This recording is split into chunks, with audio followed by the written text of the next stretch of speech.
thought I'll do one of my simple things in Blender videos where basically I'm going to do a video on how to actually separate a set of faces from a larger model.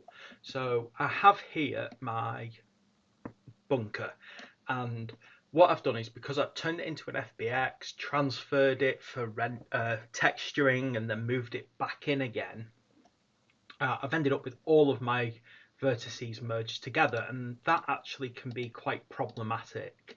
So what I'm going to do is I'm just going to show you how to actually separate something out from a larger model. So tab, once you're selecting the model, tab into edit mode, and then find the bit that you want to actually separate out, in which case it's this strut here.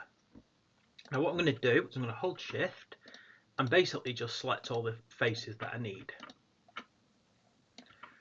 Now the problem is when something's kind of pulled into a larger model, you do have this problem of desperately trying to find every single face, which can be a bit difficult, I have to admit.